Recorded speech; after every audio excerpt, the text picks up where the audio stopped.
When the sun comes up on America, across open fields, small towns, and city streets, a new day begins. And here, we rise with it. This is where hard work meets headlines, where truth matters, and America wakes up informed. An interesting week. They all are. This is your country.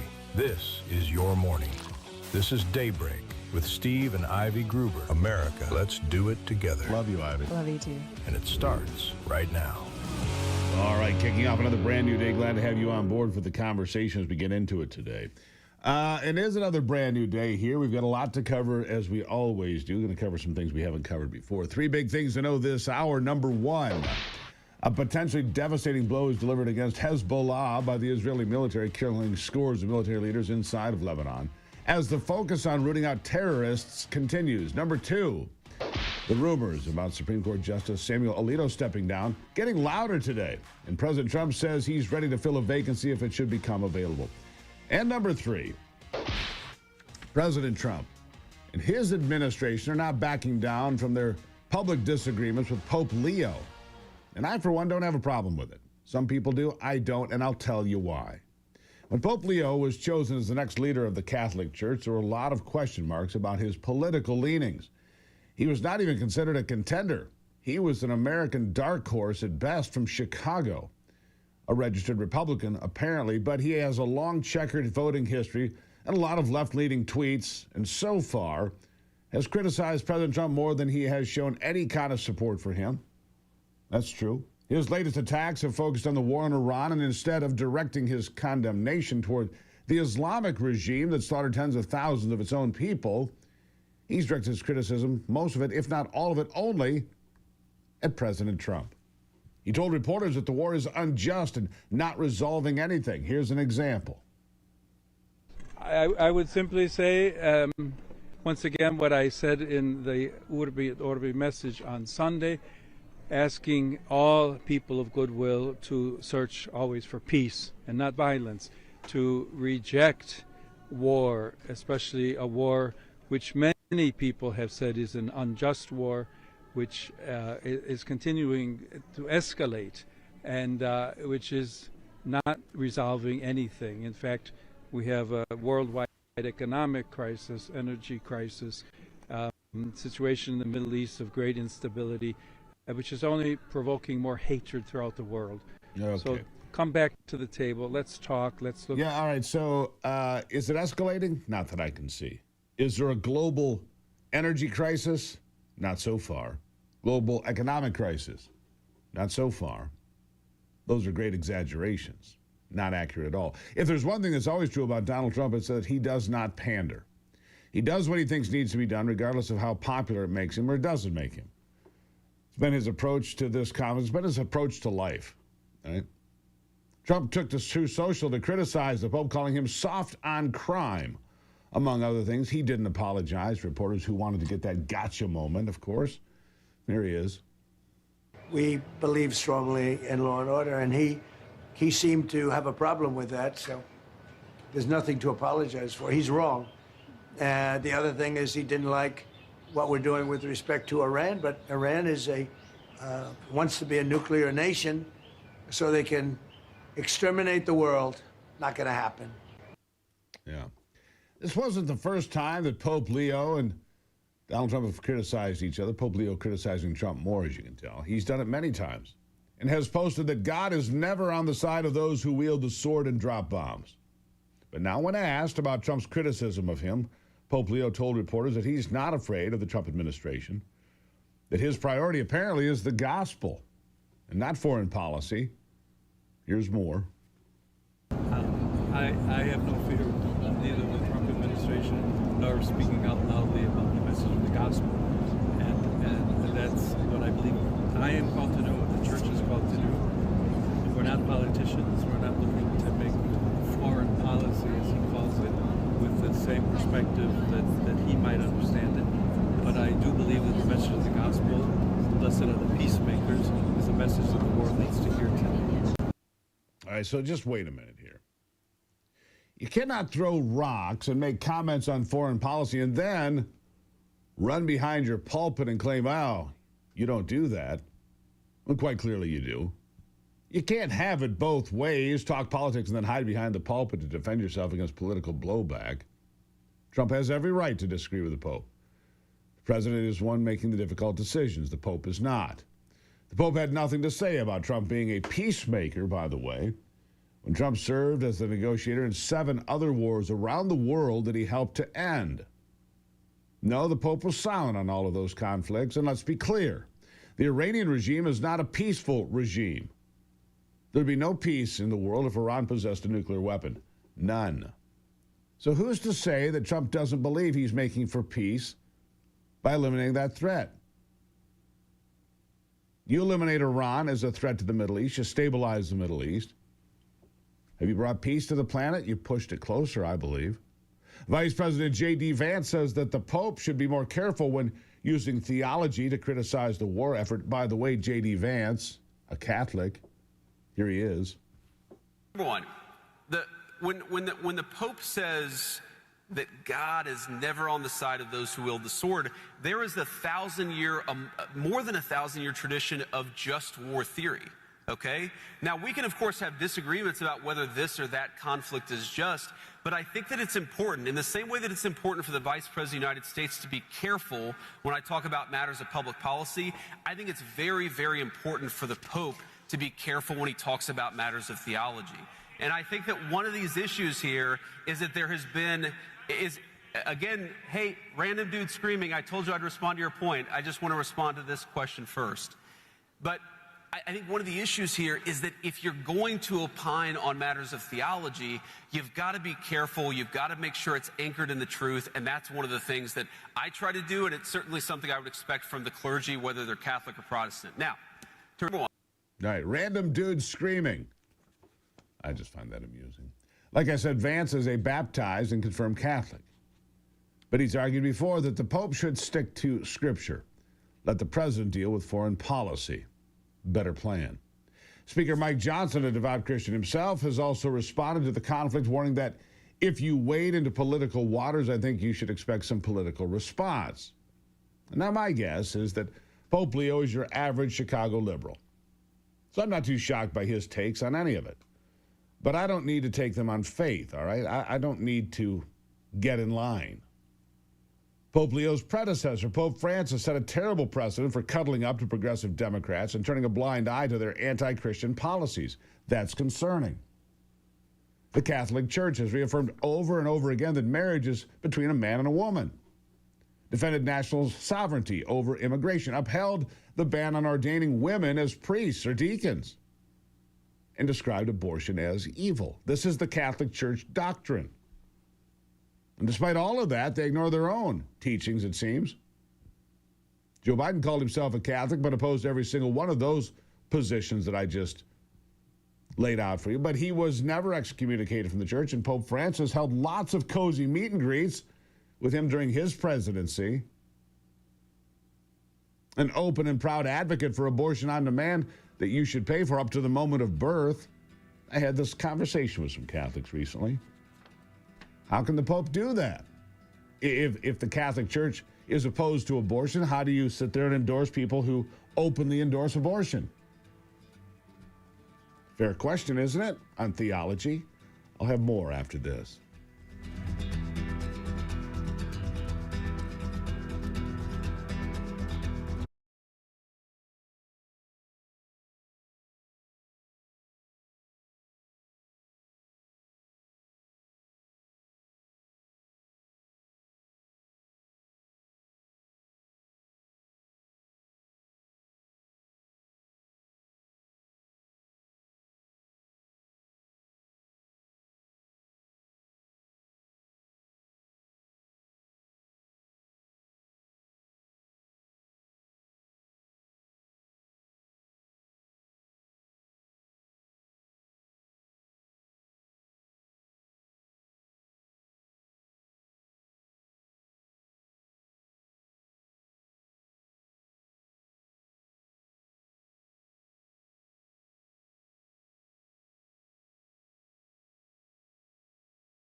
All right, let me be clear here. Got lots of friends that are Catholic. And this is in no way an affront to Catholicism or to the Catholic friends that I have or to their community. I'm not Catholic. But let's be honest, the Pope is out of his league on this one, out of his lane. You work your side of the street, pal, we'll work ours, all right? I mean, that's kind of what it goes back to. You work your side of the street. And the Pope, remember this, even encouraged Joe Biden to keep taking communion, even though he's an avowed abortionist. Devout. Here it is. Did the issue of abortion come up at all? No, it didn't. It came up when just talked about the fact that he was happy I was a good Catholic and keep receiving communion. You said that you should keep receiving communion. Yeah. Now, look, if the Pope thinks Biden is a good Catholic, then the bar is a heck of a lot lower than it needs to be. To just leave Donald Trump alone. I mean, if the bar is that low, just leave Donald Trump alone. Donald Trump is not pro-abortion, obviously. He's not pro-open border either. Again, the president that we have currently, his beliefs are more in line with Catholic teaching than Joe Biden ever was. Pope Leo himself has chosen not to condemn any Democrats, including Senator Dick Durbin of Illinois, who, despite being on the wrong side of every Christian issue, was awarded something special by a cardinal. And Pope Leo didn't condemn that either. Here it is. Just wanted to ask one thing that has become a bit of a divisive subject in the U.S. right now, with Cardinal Cupich giving an award to Senator Durbin. Some people of faith are having a hard time with understanding this because he is or rather, he's for legalized abortion. How would you help people of faith right now decipher that, feel about that, and how do you feel about that? I'm not terribly familiar with the particular case. I think that it's very important to look at the overall work that a senator has done during, if I'm not mistaken, 40 years of service in the United States Senate. I understand the difficulty and the tensions, but I think, as I myself have spoken in the past, it's important to look at many issues that are related to what is the teaching of the church. Yeah. I'll tell you right now, Dick Durbin isn't following the teachings of the church. He's aligned with a party that tells children that God might have made a mistake in giving them their gender, and then directs them to the nearest hospital for mutilation surgeries. He's aligned with a party that wants free abortions up to the moment of birth, no exceptions. But somehow that's not enough to get Pope Leo to speak against it, even though the Catholic Church apparently is opposed to such things. Instead, he's criticized the Trump administration for not actually being pro-life because they're deporting illegal aliens. Can't make it up. Listen. Someone who says I'm against abortion but says I'm in favor of the death penalty is not really pro-life. So someone who says that I'm against abortion but I'm in agreement with the inhuman treatment of immigrants who are in the United States, I don't know if that's pro-life. So they're very complex issues. I don't know if anyone has all the truth on them, but I would ask first and foremost that there be greater respect for one another and that we search together both as human beings, in that case as American citizens or citizens of the state of Illinois, as well as Catholics, to say we need to really look closely at all of these ethical issues and to find the way forward as church. Yeah. The church To be teaching on clear, each one of those issues is he didn't even accurately frame the issue. There's no inhumane treatment of immigrants. There's the enforcement of good laws against illegal aliens to protect legal residents. It's, you give to Caesar what's Caesar and to what yours yourself. Pope Leo comes from Chicago, where Catholic Charities raked in millions of dollars to transition illegal aliens into living in the United States by the Biden administration. So forgive me if I don't take his take on immigration seriously. How could I? Our border czar, Tom Homan, says he's a Catholic, but he couldn't disagree with the Pope more. Listen. I'm not going to speak for the president. I'm speaking for myself, a lifelong Catholic. I wish they stay out of immigration. They don't know what they're talking about. Because if they wore my shoes for 40 years and talked to a 9-year-old little girl that got raped multiple times or stood in the back of tractor trailer with 19 dead aliens at my feet, including a 5-year-old boy that baked to death, if they understood the atrocities that happen on an open border, I think their opinion would change. And I welcome a discussion with any of them because they don't understand. Illegal immigration is not a victimless crime. What President Trump had the most secure border in the lifetime of this nation right now. Lives are being saved. He's saving thousands of lives a year because he has a secure border. Human traffickers are out of business, right? The cartels are going bankrupt because of that secure border. I wish they'd understand that, because if they did, I think they have a different opinion. Yeah. Pope Leo called immigration a complex issue. That part's true, but refuses to acknowledge this side of the equation, which is the most important. My country, your country, which is why I have no problem with President Trump stating plainly that the Pope is getting some issues wrong. There's a war going on in Nigeria where Christians are being slaughtered like animals. I haven't heard the Pope say anything about that. So why is he spending so much time on Iran defending the Islamic regime that has stated the goal of wiping out Christianity and Western civilization altogether, right? He doesn't have time to visit Nigeria where Christians are under attack, but he did find time to visit Algeria's Grand Mosque this week, where he signed the Golden Book, which is a guest book to signal interfaith cooperation between religious leaders. A motion from the Vatican that shows support and friendship with a religion that is fundamentally opposed to its existence. He even walked around the mosque without shoes, affirming the Islamic leaders' belief that their mosque is holy ground. Algeria, by the way, ancient heart of Christianity in the 7th century, conquered by Arab armies, forced to turn into a nation of Islamic prayer. President Trump's unapologetic pushback against Pope Leo isn't disrespect, it's clarity. While the Vatican plays politics from the pulpit, Trump makes the hard calls that actually protect lives and preserve peace. The Pope can lecture about unjust wars and open borders, but he stays silent on slaughtered Christians in Nigeria and is cozy with regimes that despise the faith he leads. That's the bottom line. Donald Trump doesn't need the Pope's approval at all. He needs Iran to not have a nuclear weapon. That's something I also agree with. And that's the monologue. I'll take a break and be right back. Glad to have you here on Daybreak.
You know, in case you missed it yesterday, the left would have you believe the economy is in free fall.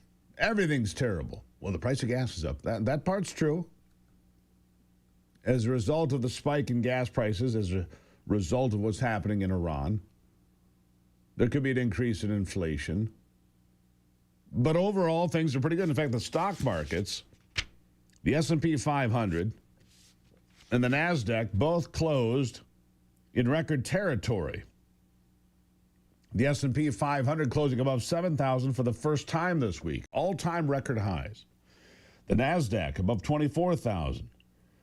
The Dow hanging in there. It's not quite at its all-time high, but those markets are doing incredibly well. Job opportunities are good.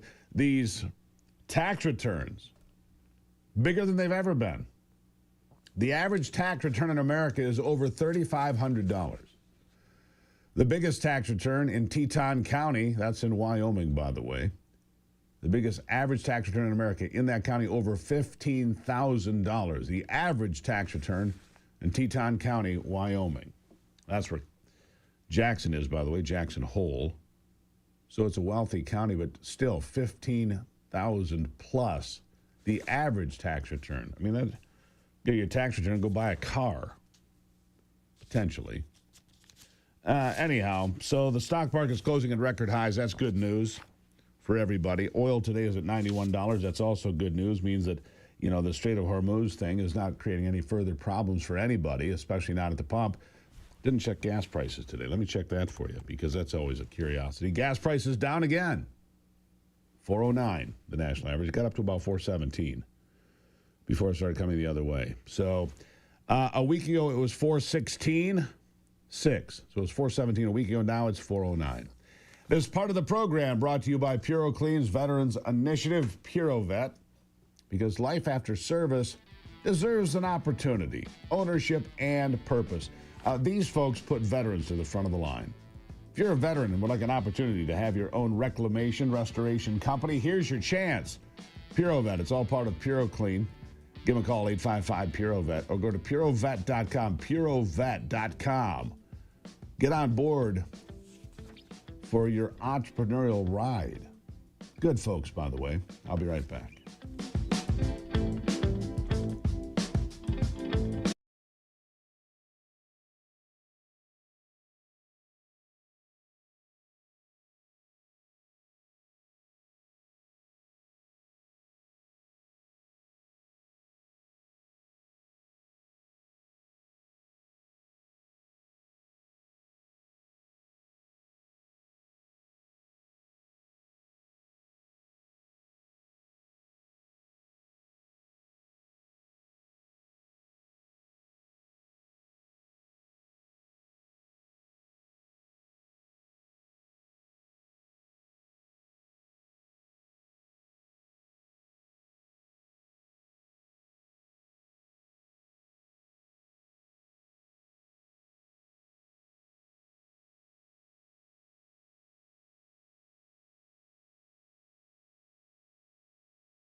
All right, glad to have you on board as we continue our conversation today. It's been a busy week as always.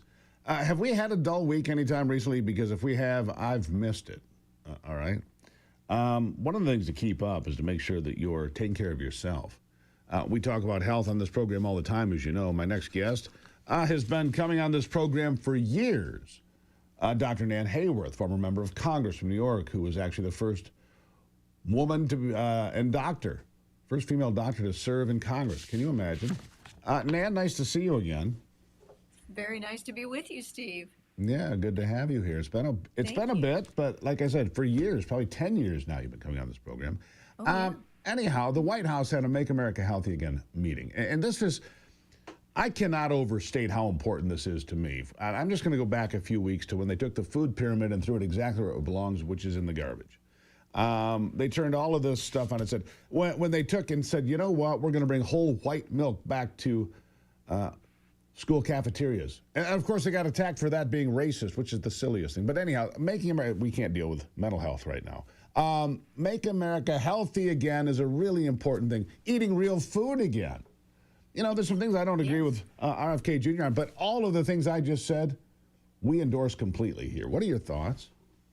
Yes, I'm very glad to see it, Steve. I'm with you. And what I like about the fact that the White House hosted this meeting was that it gave a chance for voices that have not necessarily been elevated in the public discourse to be heard and taken very seriously at the highest levels of our national leadership, obviously.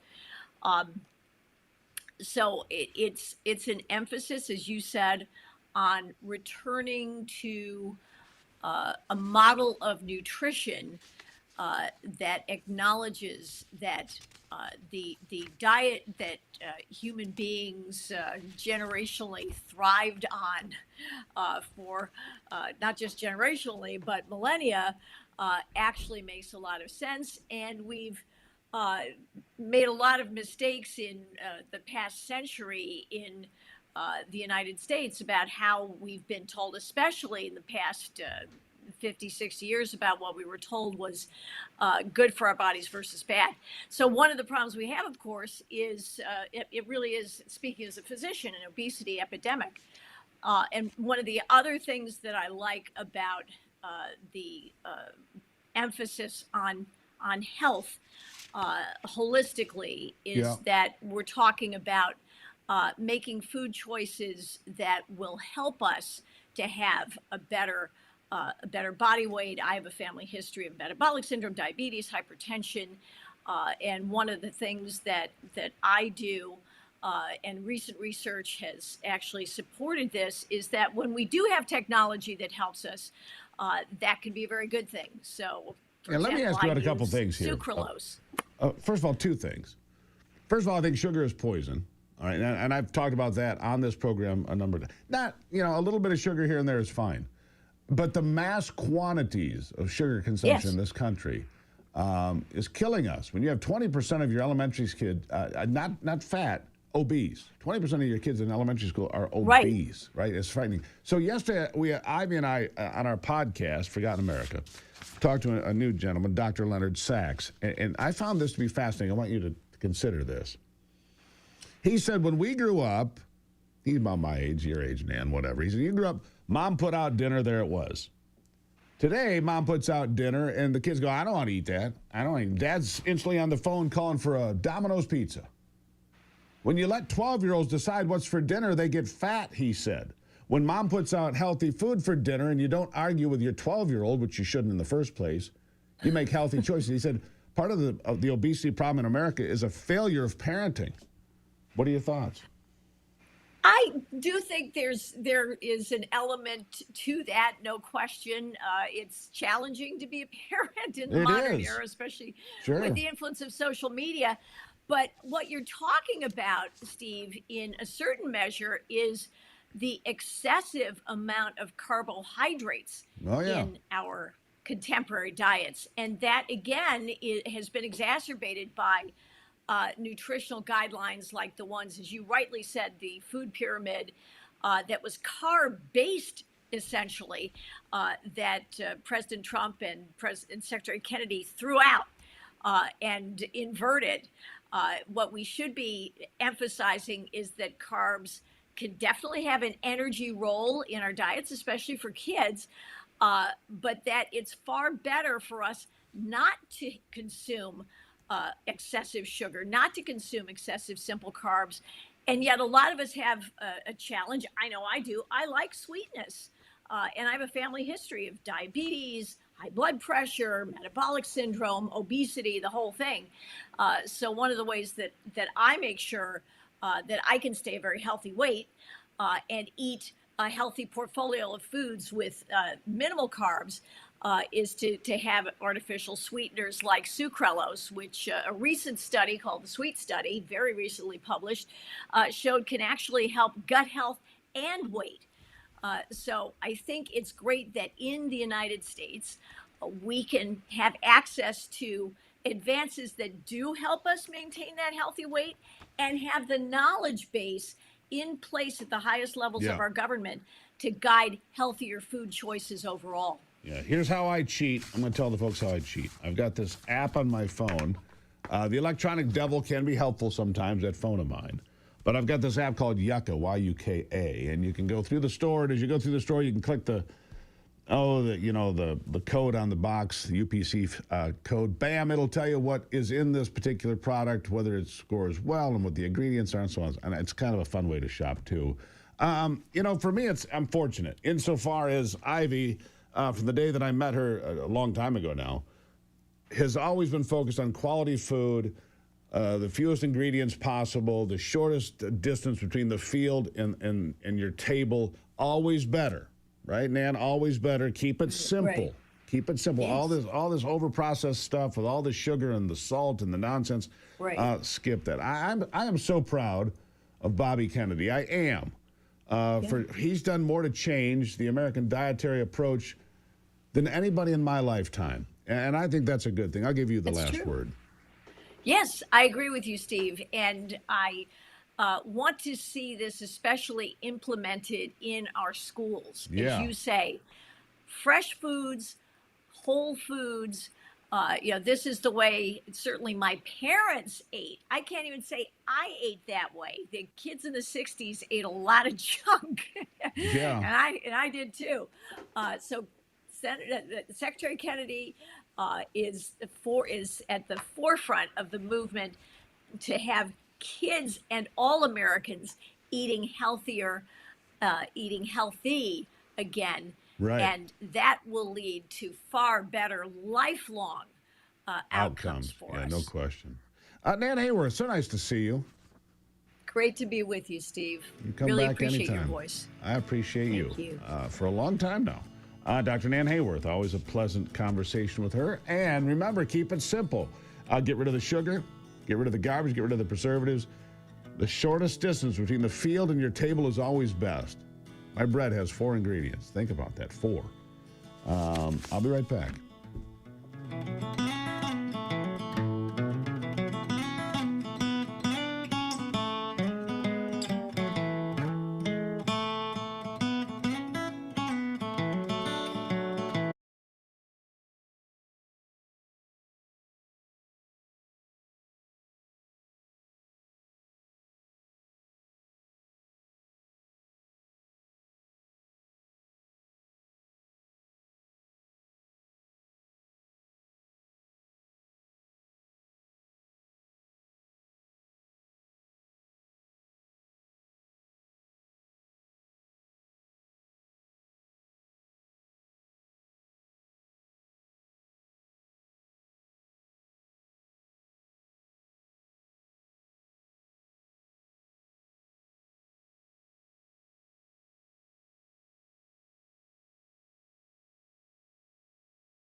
My next guest, Eric Cole, former CIA official, national cybersecurity expert.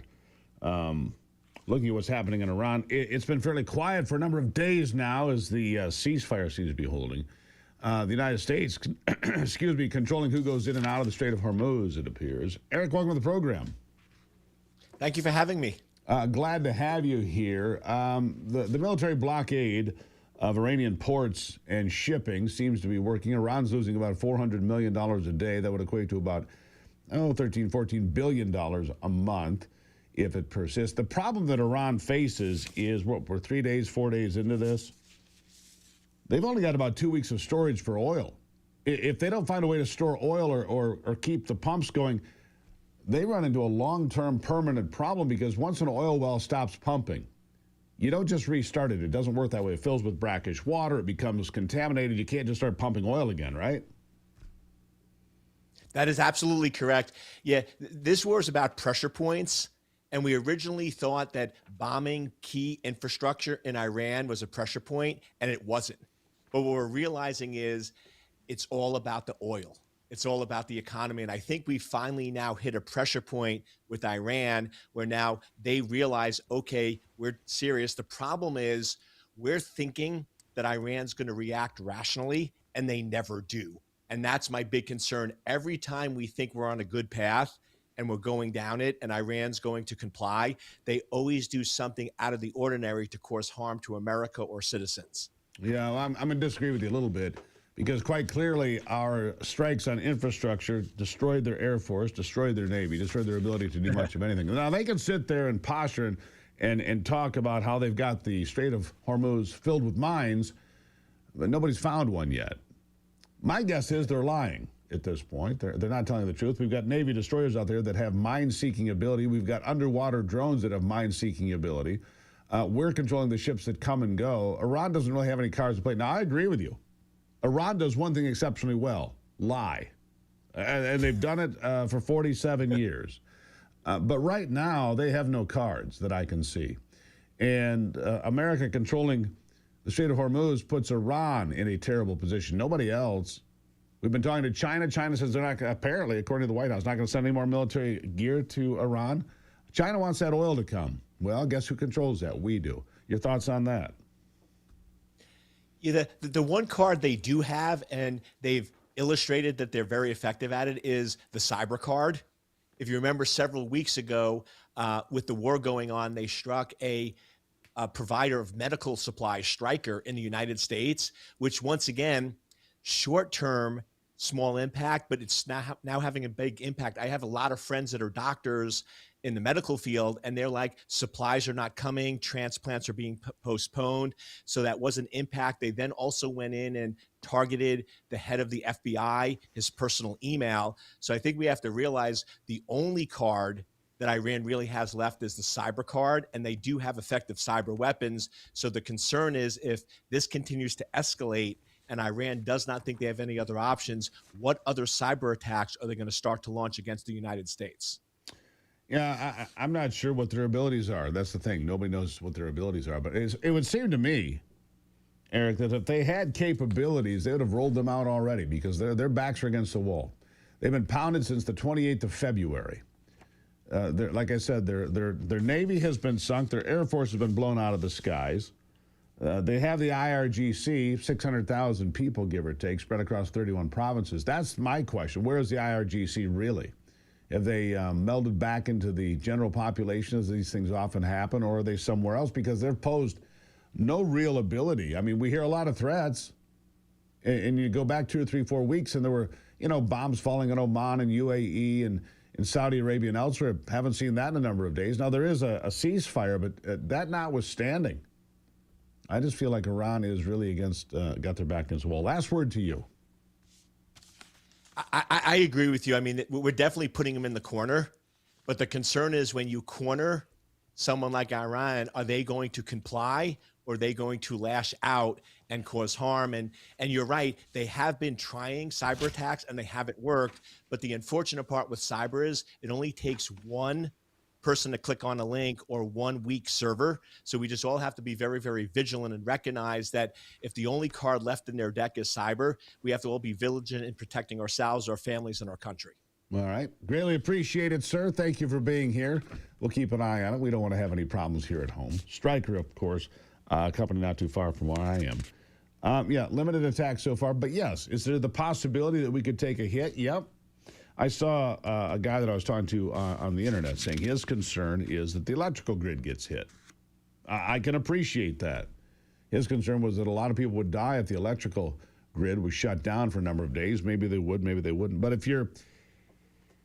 if the lights at your house didn't work anymore, if your ATM card didn't work anymore, if you couldn't buy gasoline, what thing would push you over the edge? If there was no electricity, I just want you to game this out in your head. If there were no electricity, what would your concerns be? I'm pretty set here because we plan ahead, and I'm not some sort of a hoarder, prepper. I don't have 10,000 cans of green beans to rely on. But my question is, it's a serious question. This person I spoke to thought, well, 90% of America could die if we were without electricity for 2 or 3 months. I don't believe that's true. I think that is a scary scenario, but anyhow, something to consider. By the way, if your flannel feels thin, flimsy, worn out, and it's spring, well, you need something new. It's not too late. Muskox flannels are built different, heavyweight, rugged, insanely comfortable. They are double brush cotton, actually holds up in cold weather. It's the perfect spring jacket. I'm telling you it is. Perfect spring jacket. We've got them everywhere around here. Even better, Muskox gives money to wildlife restoration and protection. And right now you can save $15 when you use the promo code HEAVYWEIGHT. GoMuskox.com. Promo code is HEAVYWEIGHT. Save $15. It is an investment, I'll give you that, but you're going to be glad you made it. GoMuskox.com. Promo code HEAVYWEIGHT. Get your spring jacket, the perfect wool shirt. There you have it. We'll be right back.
All right, well, Donald Trump has a plan for the Supreme Court. The rumors are getting much louder. Samuel Alito. It's too bad, but they get old. He's 76. He's had some health issues as of late. In fact, he was hospitalized here just recently, and they kept it a secret, they being his staff at the Supreme Court or whomever, but it wasn't out there. Kept secret by those in his inner circle. But Alito, rumored to be stepping down, wouldn't that be something?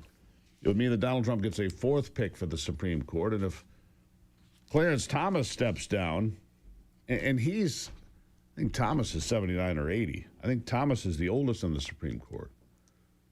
The smartest thing that could happen right now is that Thomas and Alito both step down, to be honest with you, because otherwise they're going to age out, and if you don't win the election for president in 2 years, then that president gets a chance to pick Supreme Court justices. So I applaud the idea that if Alito's going to step down, it would happen right here mid-year, June or July. It'd be exciting. Middle of the year, we'd end up with, and of course, let me tell you what the Democrats will say. We must wait till the election to choose a Supreme Court justice. We must wait for the American people to speak. That'll be what they say, even though it'll be months ahead of the election. You can't pick a Supreme Court justice the same year's election. Yes, you can, and we will. Anyhow, Trump says he has a plan in place, by the way. I'm sure they do. Alito was appointed by George W. Bush, right? So he's been there, 20 years? They've got their short list. Make no mistake, they've got their list of potential justices sitting there. But Alito is 76, 2-decade tenure on the bench. You want to make sure a conservative successor is confirmed by the current Republican-led Senate, especially before the upcoming midterm elections. So there you go. I think Alito's I think he's headed for the exit. And I think the president's going to have a plan for that, but he won't leave until about the 1st of July. Wait till the session is over, the big cases are handed down, and then he will move on. We're not going to move on. We've got another hour here with you, straight ahead on Daybreak. Ivy joining us as well coming up. Pretty exciting, right? I'll be right back.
America's awake, and we're just getting started. The headlines that matter, the stories they won't tell you, and the voices fighting to be heard. This is your country, your morning, your daybreak with Steve and Ivy Gruber. A new hour starts right now on Real America's Voice. All right, let's get rolling into this new hour of the program. Glad to have you on board as we review all the stories you need to know, making you the best educated listener, viewer, subscriber in all of media. Here are three big things you need to know this hour. Number one, all-time record highs hit for the NASDAQ and S&P 500. Despite the war in Iran and elevated prices for oil, seems like things are pretty good after all. Number two, calls to investigate Arizona Senator Ruben Gallego getting louder with reports that he and Eric Swalwell may have used campaign funds to buy hookers in Puerto Rico, which, by the way, is straight up illegal. And number three, look, the filth that is Washington is being exposed more all the time. And with criminal investigations being opened against the now former Congressman Eric Swalwell, it is time to call once again to get rid of that slush fund. Millions of dollars to cover up the shady behavior of people on Capitol, often involving sexual behavior. I frankly am sick of it because Democrats now admit, because how can they deny it? They admit they knew all along about Eric Swalwell and his behavior. Listen to this. So last hour, Democratic Congressman Sam Liccardo of California said this about the Swalwell allegations. Let's listen. I first heard about the rumors when Swalwell announced his run for governor in November, and knew some political consultants who talked about what we call oppo files, these opposition records that political consultants compile, talking about Swalwell's sexual misconduct. At that time, nobody was talking about rape, as we're hearing now. It was not sexual assault, but clearly sexual misconduct, abusive. Yeah. The point is, everybody knew it. Ivy's here now. And Ivy, look, they're all in this club together. As long as they, and I'm going to tell you, I believe that this is worse for Democrats. As long as they have power, yep, they'll let these sleaze bags do whatever. They don't care about the victims. They don't care about who gets hurt. I mean, how many women have been killed by illegal aliens? But they want those people here for political power. I'm sorry if I'm a little jaded this morning, but that's where I am. Well, I think that what you are describing there is that they have no ethics. They have no principles to guide their life. And it is more important for them to have power and influence. And it doesn't matter. Anything else is besides the point. It's, you can do whatever you want in your life. You can be a complete scumbag. And as long as you are our mouthpiece for the Democratic cause, then we're just going to turn a blind eye. Yeah. And that is wrong. And it's not only, I think, you talk about the slush fund, not only for bad behavior, sexual misconduct, whatever the case may be, but also like fraud. Yeah. And it brings me to what's happening in Minnesota. And I want you to hear this soundbite of a roll call that was taken yesterday. Let's hear it. No. Vice Chair Schultz? Yes. Vice Chair Hollins? No. Representative Allen? Yes. Representative Coulter? No. Representative Frederick? No. Representative Howard? No. Representative Jacob? Jacob, yes. Representative Jordan? No. Representative Cagle? No. Representative Nash? Yes. All right. So what you heard there, Steve, is every Democrat in the Minnesota House Rules Committee voted to block investigations into fraud under Tim Walz. Seriously. Every single Democrat voted no. So just so I'm clear, last number I heard was north of $10 billion of money stolen from the taxpayers of Minnesota. Yeah. Stolen. So by whomever, and the Democrats don't want to tell the taxpayers what the truth is. Correct. And this just goes along the line of what you're talking about. This is not just a federal issue. This is a statewide issue, too, in each state in America. It's an issue of morality. Right? People, yes. Taxpayers sent money to all sorts of organizations in Minnesota to the tune of, what would you say, $40 million. and there's no accountability for that. People are sick of this. $40 billion. $billion dollars. Yeah, Thank you. $9 billion is the number that keeps coming up that they have confirmed was stolen. Right. Much of it from the Somali community in Minneapolis, we know. But some saying it's double that. But it wouldn't matter if it was $1 billion. And honestly, if it was on the other side, if a Republican had stolen this money and committed this fraud, there would be outrage 24/7. Of course there should be. And there should be, but it just shows you the difference between how the Democrats behave and... Well, let me bring this full circle because we're about to find out. Because Swalwell obviously is where we started this conversation. They all knew. Nancy Pelosi knew. Hakeem Jeffries knew. They all knew. All right, let's just put that out there. Let's just be done with the silliness. They kept him because he was a convenient attack dog. He went after Trump. He was in charge of the impeachment. He was involved with, screaming about Epstein and all this and that. His best friend is the senator from Arizona, Ruben Gallego. Best friends. They traveled everywhere together on private jets together to these. I mean, I've seen the videos of them partying in Puerto Rico. They're hammered, which is whatever. But for Gallego to say, I had no idea. Yes, he knew. And now there is information that both Swalwell and Gallego used campaign money to buy prostitutes. Well, and a lot of other things. It doesn't matter. You're spending it on private parties is illegal. Spending it on prostitutes is illegal. And we're going to find out if the Democrats are honest or not, because Gallego is as dirty. I'm going to make an assumption here that Gallego is as dirty as the day is long because, what do we talk about here, Ivy? Show me your friends, I'll show you who you are. I wonder what kind of culpability people have when they know that these things are going on or they're taking part in these things, and in terms of like sexual misconduct, if Swalwell did in fact, drug women to then take advantage of them sexually, that is horrific. What kind of culpability do people have when, like say Nancy Pelosi or others knew that this was going on and they just turned a blind eye? Is there, what kind of responsibility do they have? Well, maybe not legal, but again, morally, what is your responsibility? I mean, if you know, and they did, if you know that this guy's out there doing X, Y, Z, right? And you hear one rumor, okay. You hear a couple of, okay. You hear 50 rumors. It's not a rumor anymore. It's a pattern of behavior. Well, it brings me to. There was I don't remember the college, but there was a coach and he was molesting the players on the team, and other coaches knew about it. Yeah, Penn State, and those people were held accountable, were they not? Some were. That were. At Michigan State, you had those whole horrible thing that happened as well. Right.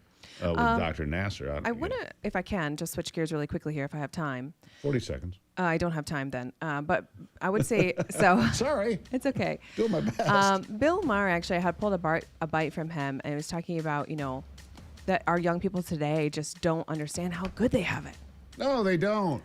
It's funny you should bring that up. Young people today don't understand how good they really have it. Right. Huh.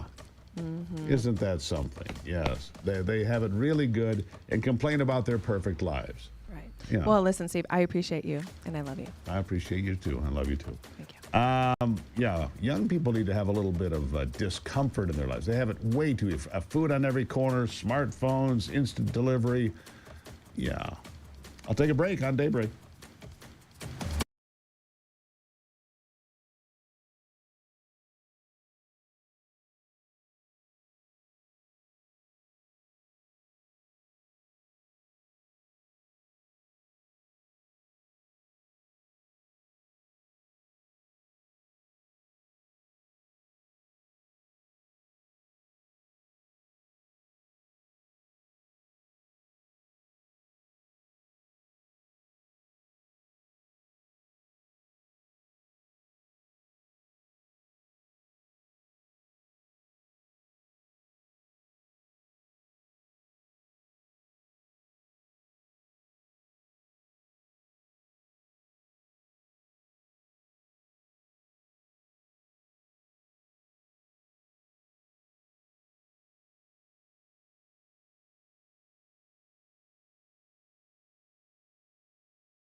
All right, welcome back to it. Glad to have you here on Daybreak on this Thursday. Don't forget, tomorrow's Free Speech Free for All Friday, your chance to weigh in. We look forward to talking to you all over this great country of ours.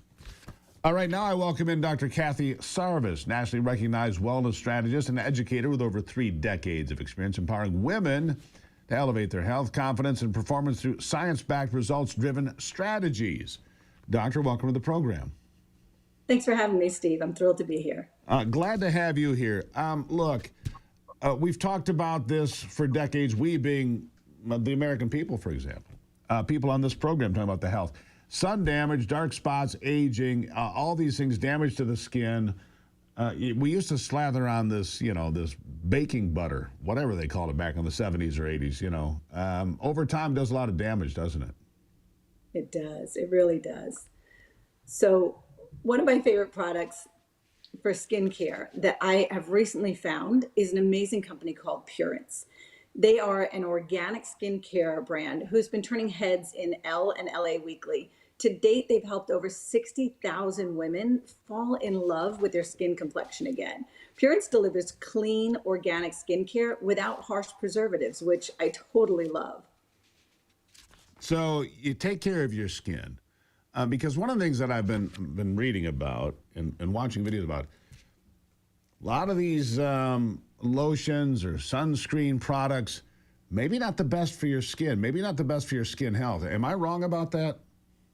You are absolutely correct. There's so many chemicals in so many of these products.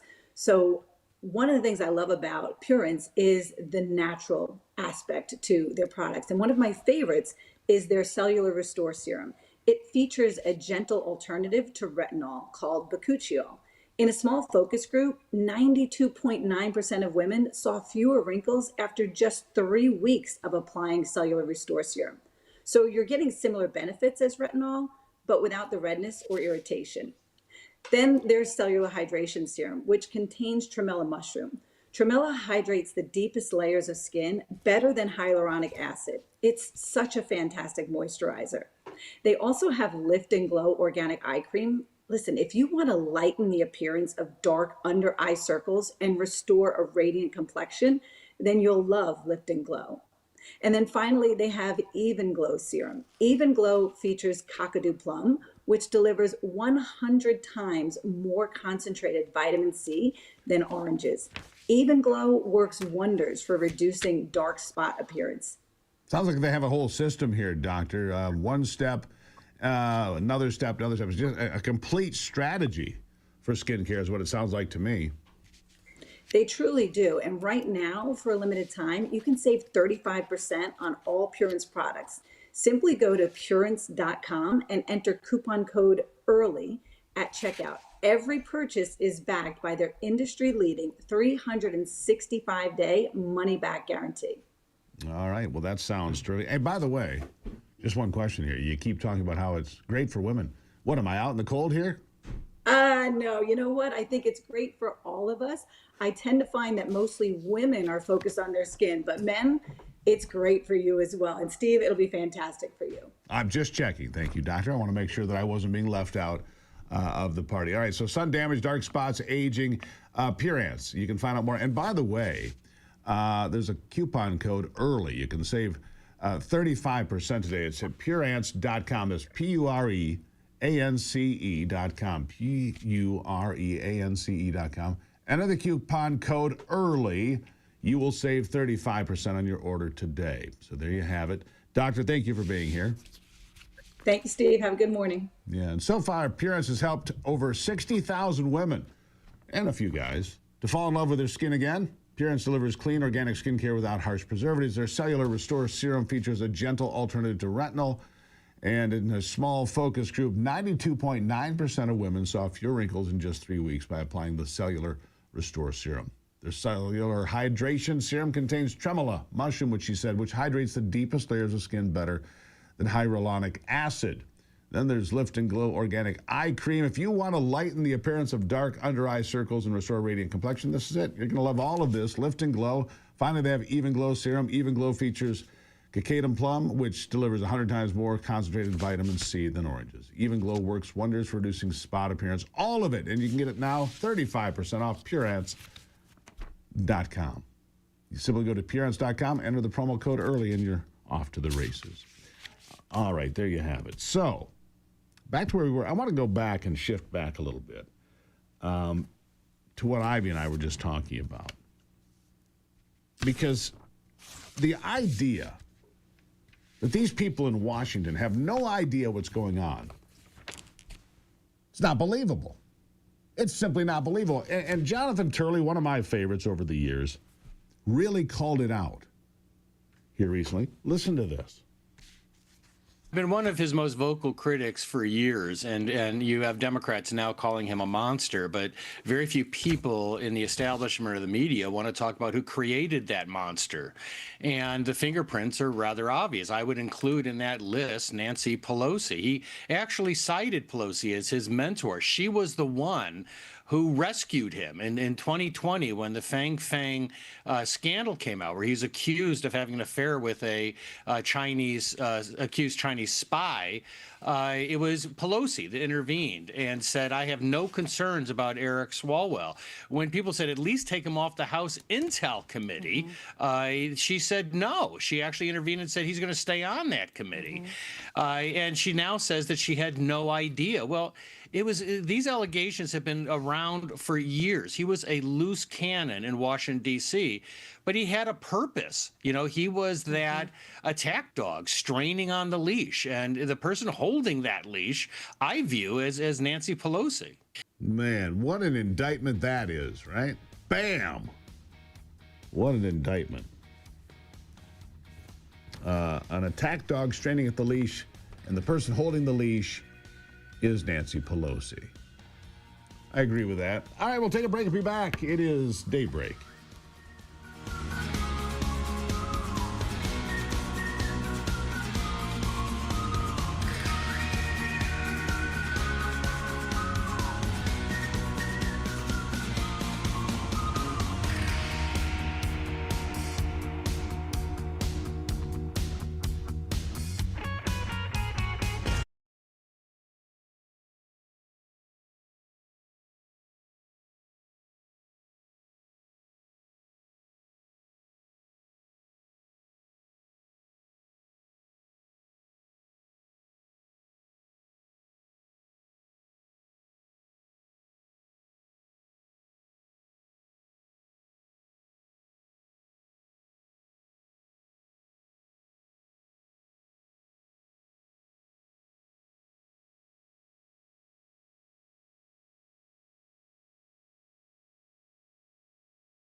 Speaking of scumbags,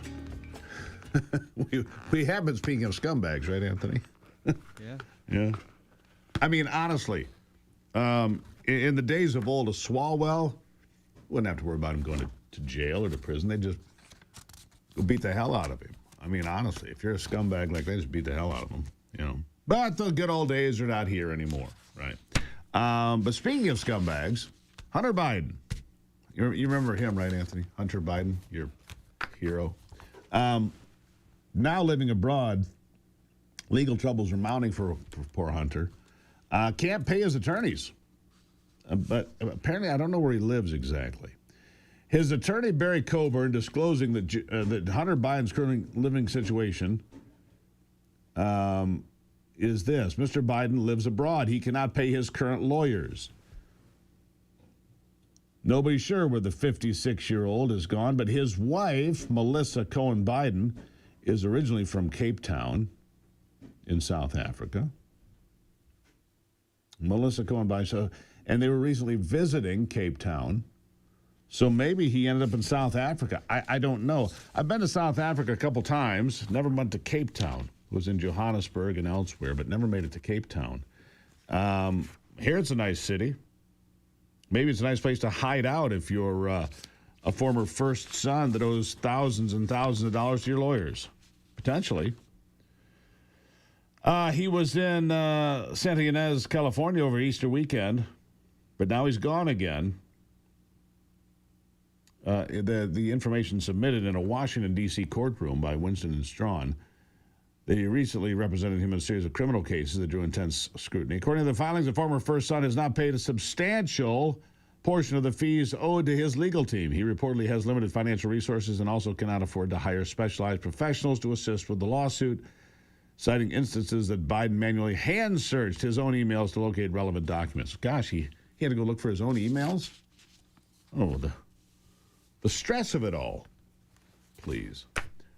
Hunter Biden. Not just a scumbag, not just a dirtbag, but a deadbeat. Who's surprised? You in the back? Oh, you're asleep. You're not raising your hand. Sorry. Appreciate it. We'll be right back.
All right. Well, yesterday afternoon, I had the unique opportunity to speak with the Secretary of Agriculture, Brooke Rollins, for a few minutes. Here's part of that conversation.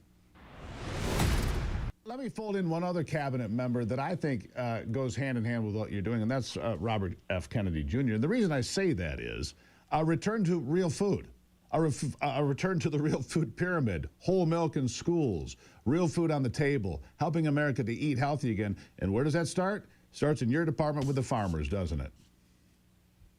Amen. You know, it's funny. Bobby Kennedy, and I didn't know him before.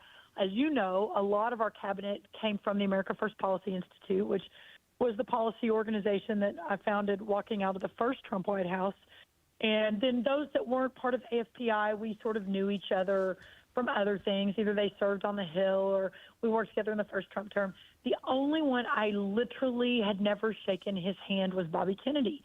And we ended up getting voted on the same day. It was a Friday, February 13th. Actually, it was Thursday, February 13th of last year. We were voted on the same day. I was first, he was second, and then we went and got sworn in. I was sworn in by Justice Thomas, and he was sworn in by Attorney General then Pam Bondi, I believe. And the very next day, one of the big media outlets here in D.C. ran a front page story speculating on who the first divorce in the Trump administration was going to be. And they had a wedding cake, and at the very top of the wedding cake was Bobby on one side and me on the other, and a cake cutter going down the middle with, you know, us falling apart immediately. Yeah. And I thought, oh, I don't know that that could be true, because, you know, he comes from a very different background than I, and I mean, I'm here to protect agriculture, and there we just disagree on some things. But instead, what has happened is this, I believe, game-changing partnership between Health and Human Services and U.S. Department of Agriculture. We have figured out how to work on the 85-90% of things we do agree on, which is getting real food back onto Americans' dinner plates, which is recalibrating our entire food supply and our dietary guidelines, instead of around processed foods and foods that aren't good for you, around real food. And to hear Bobby now say the single most important component of making America healthy again is the farmer and the rancher, from Bobby Kennedy, that's just incredible, and it's just remarkable. So I think God has a hand in all of this. I think he brought some very different people together for this moment in our nation's history, and I think we're making a real difference that will reap dividends for decades and decades and decades to come. Well, absolutely. Look, we're trying to get rid of chronic illnesses, obesity in children, problems with high blood pressure and all these things. It's solved by the things that you eat, and therefore, if we shorten that distance between the farm field and the table, that's really going to help people. Let me ask you this. We've only got about a minute left here. Are you optimistic as you look out across America today? You travel a lot. You see the farmers and the ranchers. Are you optimistic? I tell you what, I took this job. I'm from rural America. I have an agriculture background. Cattle in Texas, row crops in Minnesota. I have an agriculture degree from Texas A&M. But for many years, I was a policy entrepreneur. I built policy organizations. I worked for the president in the last term. I had been very involved in agriculture, but I had never focused on it completely until the president asked me to take this job. I stepped in knowing that the farm economy had struggled for many, many years, that we have a dysfunctional, maybe too strong of a word, but we have a market that has become too consolidated, too owned by foreign interests, farmland that China has been purchasing. You know, all of these things have taken us to this moment. We've lost so many tens of thousands of family farms over the years. America's gotten sicker and sicker. These are real existential issues that really, if we don't fix them, Steve, we will lose our country.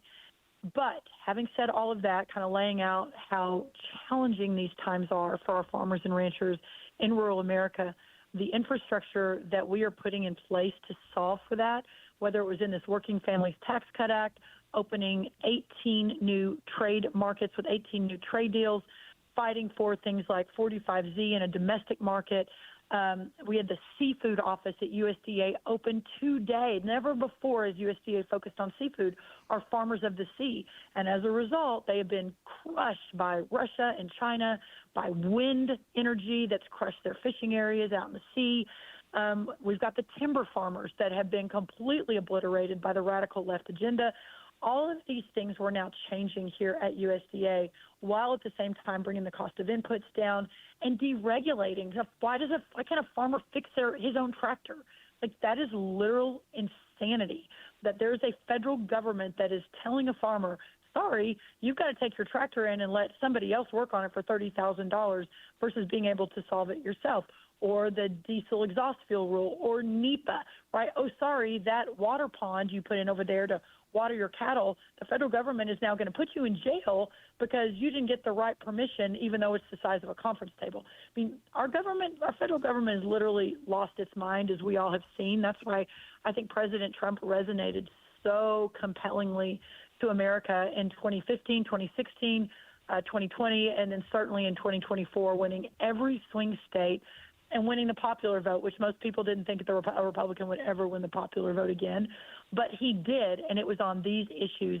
And I'll tell you, we're going to spend every minute of every day for the rest of the time we have delivering on those promises and working so hard to recapture the great American experiment that our founders launched 250 years ago. And it's the greatest honor of my life to be a part of that.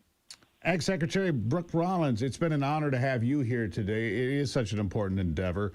And the partners you have, whether it's Secretary Lutnick or Secretary Kennedy, all working together to fix, as you pointed out, decades of issues. Last word to you. Thank you. Thank you for what you do. Thank you to all of your listeners who, I say this all the time, our country was founded by a handful of ordinary guys who were called together to meet a moment to save the world, frankly, and to launch this revolutionary experiment of self-governance, which brought freedom and liberty and prosperity and safety in ways that no one ever could have predicted or knew. But those guys, George Washington was a farmer, right? Thomas Jefferson was a teacher. Alexander Hamilton was an orphaned student, a very smart one, but nevertheless, basically a nobody. And they're just ordinary guys who were called for that moment. And I do believe that's the moment we're in right now. I think that President Trump was called for this moment. I think, those of us who pay attention on what happened in Butler, Pennsylvania in, July, almost 2 years ago, can really feel that with everything we have. All of us in the cabinet feel it with everything we have. We walk in that cabinet room and we know we've been called for this moment to save this country at this time. But really all the people, as I started with a thank you and I'll finish with that, all of the people that listen to you, Steve, and the work that you do, you help us keep this going by getting the word out on all that we're doing. And in a world where we have to deal with the mainstream media, you were the front line and being able to allow us to get this message out and to keep the fight and stay in it and talk to your neighbors and show up to vote and support the right candidates. We have to, or we're going to lose our country. I think I agree with you right across the board on what you just said. I appreciate it. And I appreciate you being here. It's been an honor, Madam Secretary. Thank you. Thank you, Steve. I can't wait to be back on and maybe even be back in that beautiful part of the country very soon. Michigan's a beautiful place. You're right about that. Thank you. The best. The best. Thanks. Have a great day.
All right, trying to get perspectives from all over the country as we do here on the program. Going south to Miami now, Oscar De La Rosa, an attorney, former member of the Miami City Council, joining me now. Oscar, good to have you here today. Steve, good morning. Thank you so much for the opportunity. Nice to see you here today. All right, so obviously midterms are on the minds of everybody looking forward, but a lot of things to play into that. Let's start with the economy. We set all-time records on the S&P 500 and the NASDAQ. We're setting all-time records, despite everything going on in the Gulf. And the Democrats preaching doom and gloom. It seems that the jobs numbers last month, 178,000 new jobs. You've got the markets performing well. Yes, gas a little bit more expensive. It's going to push inflation a little bit. But overall, from where I sit here in Michigan to where you sit in Florida, things don't look too bad to me, Oscar. Your thoughts? See, look, I'll be honest with you. You know, the majority of the population in South Florida is a Latino community. It's a hardworking community. We see jobs. You know, we see a lot of construction going on. It's our primary construction, and obviously hospitality is one of our largest industries here in South Florida. And we see things doing very well. Our biggest concern, obviously, like you mentioned, is the price of gas. I think the last barrel price of crude oil is between $88 and $90, which is a reasonable range. Right? You know, during the Obama administration, we saw prices hit almost $115 a barrel. And we didn't have, you know, this conflict in the Strait of Hormuz like we have today. Look, I think the economy is strong. I think the biggest concern that we have facing the midterm elections is the Hispanic population. You know, that's my biggest concern. And I think he's doing a good job. You know, I think he's focused on the areas of Venezuela. He's focused on the areas of Cuba. So he's showing the Latino community that he cares for us. He wants to continue to work hard for us. The situation in the Strait of Hormuz obviously, you know, caused prices of oil to go up a little bit. But I think it's stabilizing because the world's realizing there's alternative routes and alternative options. It's not just being faced with having to deal with Iran's hostage takeovers of these tariffs or these fees that they want to charge you if you don't cooperate with them. So I think it'll get better in the comings of the month. Yeah, I think that we're done with the tribute payments, as they used to call them, with the pirates there in the Mediterranean back in the day. So we're done That's with exactly what they are. Yeah, the tribute payments. We're an Islamic republic, and therefore you have to pay us. Thomas Jefferson 100%. Was offered the same deal, and he just put together the U.S. Marines and went and killed them. So the Barbary pirates, I guess there's one way to, I guess, where you kind of consider the same plan. But as I look at oil today, $91 a barrel, and I'm quite familiar with the Hispanic community in Florida. My wife hails from that from that state and from the same community. Hardworking good. people. That's great to hear. Well, yeah, that are faithful people, hardworking people that believe in America. And this is a really important part of it. Assimilating and being part of America, not just setting up your own camp over here and saying, I live in America, but I hate America. Well, we need to be done with that nonsense, don't we? Right. Yeah. Look, I think that, right, for you that you know the population, there's two different types of Hispanics. The Hispanics that come to the United States that want a better life, they want to work hard, they want to create a family, they want to raise their family, have education, buy a property, and then the other ones who want to come take advantage of the system. And no one's against deporting those people. We want people that want to come to the United States. We want immigrants that want to participate in our economy. We want immigrants that want to make this a better country, because that's the reason why we all left the original country to begin with. And if you think your other country's so great, then you can go back to your own original country. Right, and you know, with tax day passing this week, and you talk about all the construction in South Florida, which is a tremendous amount of construction. Look, you get into concrete work and siding and roofing and so forth. I mean, you got hardworking crews out there. Look, the good news is they got more money back in their tax refund than they have ever, so that's a pretty good step in the right direction. But I think you're right on it, Oscar. For the midterms to be successful for the Republicans, the backbone of that is going to be the Hispanic voters, which are about 20% of voters in America now, concentrated some places more than others, like Texas and Florida, but big communities in Michigan too. And it's going to be based on where the economy is, where the cost of living is, and where the possibilities lie. Are they optimistic about the future and where we're going? That's really critical, isn't it? I look 100% agree. And what you have to take always into consideration is the Hispanic community left their original home for better economic opportunities, right? So prosperity is the number one, prosperity and obviously safety, and persecution of freedom of speech. But prosperity is number one on that item of priorities for the reason why they come to this country. And if they're here and obviously prices are escalating and things are expensive, they're the first ones that feel it. So they're the first ones that complain. That's what we need to make sure. That's why this, war of Iran, we need to get it under control. Or this conflict in Iran, we need to get this under control as soon as possible, because the Hispanic voter. Oscar, I don't mean to jump in, but do you really think that the war on Iran is a top tier concern for the folks where you live? Is it? Absolutely not. Absolutely not. I think, honestly, where I live specifically, Cuba's the only thing we talk about, to be honest with you. There you go. Like to see that place free, wouldn't you? Oh, 100%. That'd be a huge game changer. The unfortunate part is that the Cuban population is a very small percentage of the total voting class in terms of Hispanics nationwide. But I think it's a great sign that shows you where he lies, or it shows you that what he's capable of. And look, as a president, that when he gives you his word, he comes through with it. And he's shown it. Obviously, Israel for many years has been lobbying the United States with trying to help us with Iran. This is the first president that actually had, the courage to do something and do it quickly. He shoots from the hip, and it's a president that shows you that he gets all the information, and once he makes a decision, he goes and does it.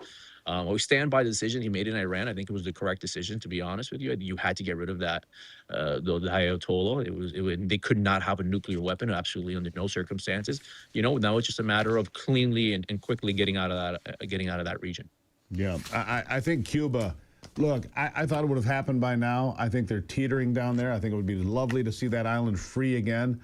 To see Havana be a world-class city again. It'll take a while to rebuild from 1959 until now, but it would be a positive thing. Oscar, really good talking to you. You come back anytime. We'll talk about how things are in South Florida and how it impacts the elections. Thank you, sir. Thank you so much for the opportunity. Have a great day. Really appreciate it. There you have it, Oscar De La Rosa. The Hispanic community, look, everybody knows. That was the power behind Donald Trump's Electoral College win in 2024. Could be, again, some critical voting bloc. Need to look after their concerns, and their concerns are the same as everybody else. How can I raise my family? How can I pay the bills? These are important considerations every day. I'll take a break and be right back.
All right, time to check in on sports now with my good friend Brock Palmbush.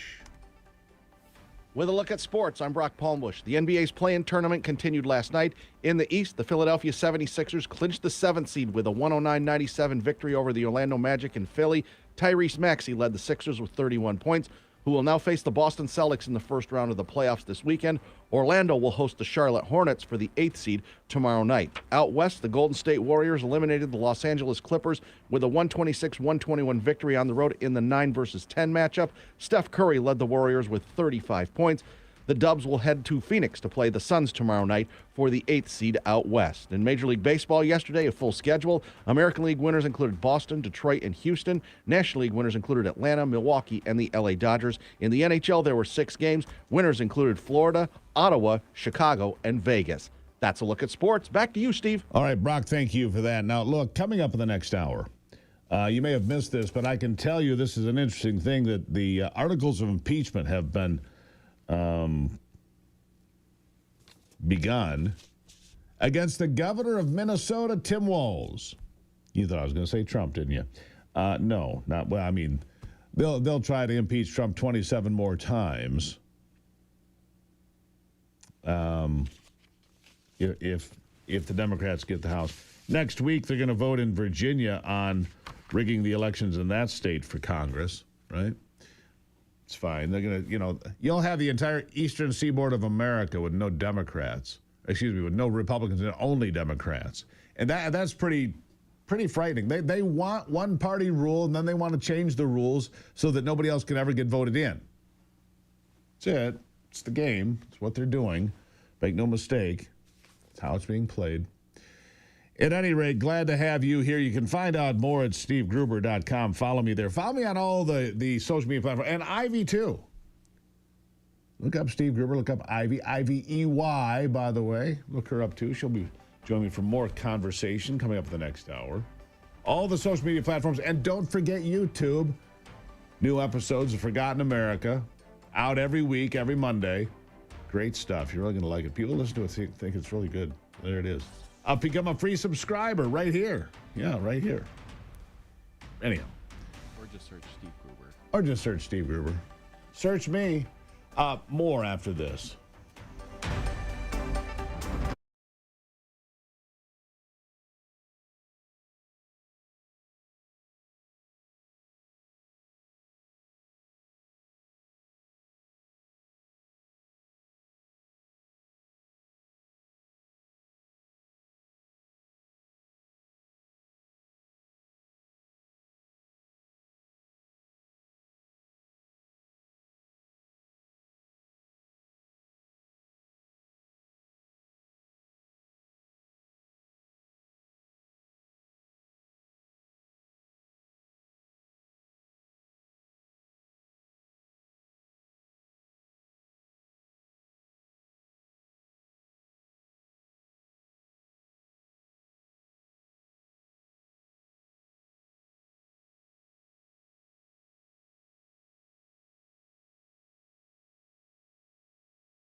America's awake, and we're just getting started.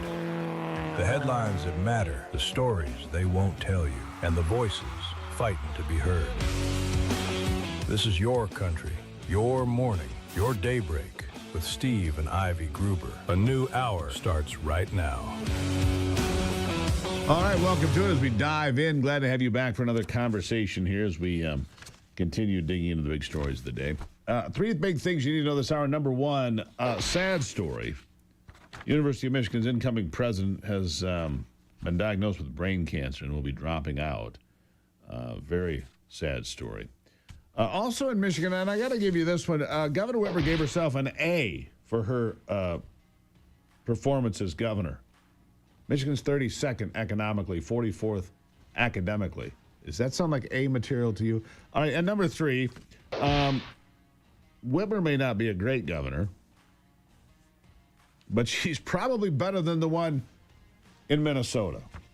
Is that fair? You think she's better than the one in Minnesota? In fact, I just mentioned this, and I want to share this with you. Minnesota, Tim Walz, of course, billions of dollars of fraud. And Ivy played this bite for you last hour, where every Democrat in Minnesota voted to not investigate the fraud. Not investigate billions and billions of dollars. There's not an honest Democrat in Minnesota. Not one. Not one serving in the House or Senate, apparently. That state has been taken over by thieves and dishonest brokers and politicians who don't give a damn about the constituents. If you gave a damn about the constituents, you'd figure out where billions of dollars went off to. But every single Democrat voted against any investigation at all. Can you imagine being that dishonest? That much of a stooge for the party and not for the people? Unbelievable. But the effort is underway there. It won't get anywhere because the dishonesty permeates. But at least they're trying to impeach the governor there. Listen. Evidence presented in legislative and congressional investigations show that billions in taxpayer funds were lost through fraud in Minnesota social services programs. Oversight systems failed repeatedly under executive leadership. Federal investigation and lawmakers have estimated up to $9 billion in fraud across multiple programs administered by the state. This represents not a minor administrative lapse, but a systematic breakdown in governance. A systematic breakdown in governance, you think? Yeah. But, of course, with the Democratic majorities there, never be held accountable. Nothing will ever happen to him. On the other side of that, I wonder what's going to... This is my big question. What's going to happen with Eric Swalwell? He was the attack dog for the Democrats. Everybody knew what he was like. Loose cannon, we've heard. Everybody knew what he was like, apparently. Caroline Leavitt was asked about it yesterday during a press briefing in the Brady press room at the White House. Here's what she said. Yesterday, I published a video of now former Representative Eric Swalwell in bed. The president's heading to Las Vegas. Well, Eric Swalwell was in Las Vegas in this video. I'm told, according to geotagging, this scandal has erupted now. Accusers coming forward, many others coming forward, as well as questions regarding his extremely close relationship with Arizona Senator Ruben Gallego. And I want to know if the administration had any comment on the fact that Senator Gallego seemed to be very vocal about wanting the release of the Epstein files, and yet when questions come to his own involvement with Eric Swalwell, he doesn't seem to want to provide anything. Yeah, look, I think the accusations and allegations against former Representative Swalwell are despicable and disgusting. I think it's also quite plausible, as you point out, Jack, that there were many other Democrats in this town on Capitol Hill who knew about his perhaps illegal behavior, certainly his disgusting and inappropriate behavior, and why were they silent for so long? I think those are questions that must be raised of these sitting representatives, including Mr. Gallego, and I hope that the journalists in this room will do their jobs, and the journalists on Capitol Hill will do their jobs to ask Democrats in power how they knew about such despicable behavior from one of their elected representatives for so long, but never said or did anything about it. So that's what we hope to see as far as the White House. If they won't do their job, well, maybe you as a private citizen can do yours. Because if they won't do their job and hold Gallego, look, Gallego's as guilty as the day is long. That's just, show me your friends, birds of a feather, all those things. I mean, they hung around together for years, drinking together, partying together, riding camels bare-chested together. Come on now. They knew. Gallego knew. And my guess was involved because the stories are starting to come out now about Gallego. Judge Janine, by the way, says she's willing to do something new and exciting to get these people caught. That's put out a hotline, sexual harassment, sexual assault hotline for members of Congress. About time. Here it is. D.C. U.S. Attorney Jeanine Pirro tells Fox 5 exclusively she wants to hear from any potential victims in the district. Pirro wants to make sure people know that they can come to her office to report any sexual misconduct allegations and they can remain anonymous. Most people think of the United States Attorney as going into federal court, but the truth is we're double hatters here. So I handle all the local crime as well as the federal crime. So I want potential victims and witnesses and anyone who has any information to come to my office or call a hotline, which is 202-252-0809. Pirro's office is responsible for prosecuting both federal and state crimes, so she is responsible for prosecuting anything that happens on federal property, like the Capitol, and anywhere else within the district. Time for a little bit of a hotline check-in. Here it comes. Here comes the judge, right? Here comes the judge. Here's your hotline. It's interesting, to say the least. It is interesting. And she's willing to empower people. Look, word is, and here's something published yesterday. And you tell me how this rings for you.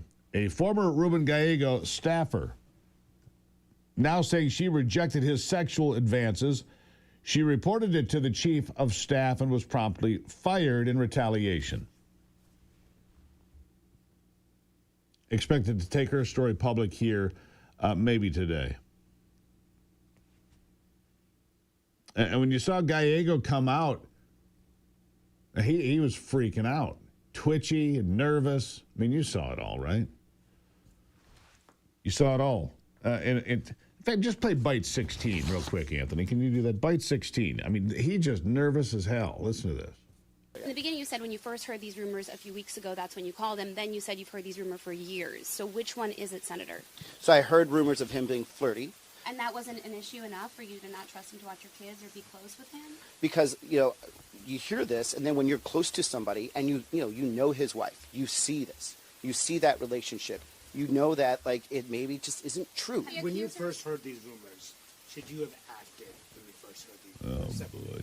This guy's a senator. The rumors I heard were that he was just... This guy's a senator. By the way, other information coming out saying that Senator Gallego and former member of Congress Eric Swalwell used campaign cash during a big wedding soiree and getting Puerto Rican prostitutes. Straight up illegal.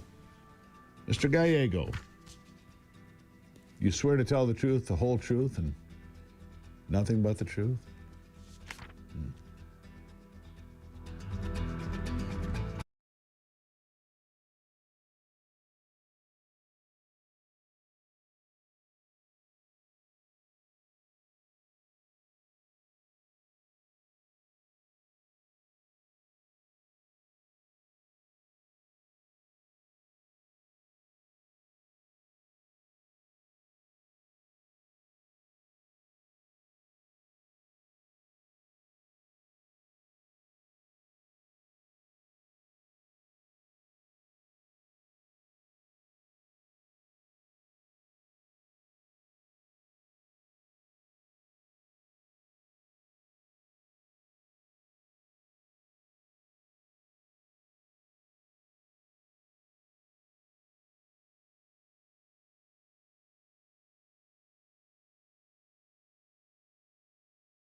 All right, most would agree that the infrastructure for the grid needs to be improved. Around this country, certainly in the state of Michigan where I am, much of it is outdated, much of it needs improvement. And that's where ITC comes in. They're a major company. They build these transmission lines. The problem for ITC and upgrading the grid is the fact that in order to do that, they need right-of-way. And what does that mean? That means private land needs to be taken, right-of-ways and so forth. Big transmission lines.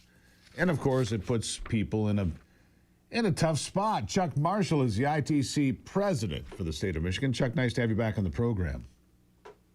Thank you, Steve. It's great to be back. Nice to see you. So, I mean, that's the argument taking place. There's no question. The grid here and in many places around the country is outdated. It's fragile. Storms come through like we see this time of the year. People are in the dark.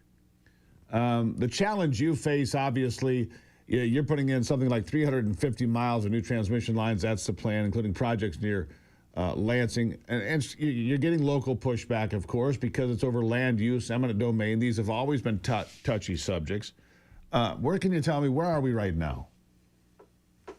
Well, that's exactly where we are, Steve. We're in what I would say a non-desirable place. We have to build the grid. We have to invest in the grid. And sometimes, to your point, that means we need new greenfield infrastructure. We have spent the last 2 decades improving and squeezing everything out of our existing infrastructure.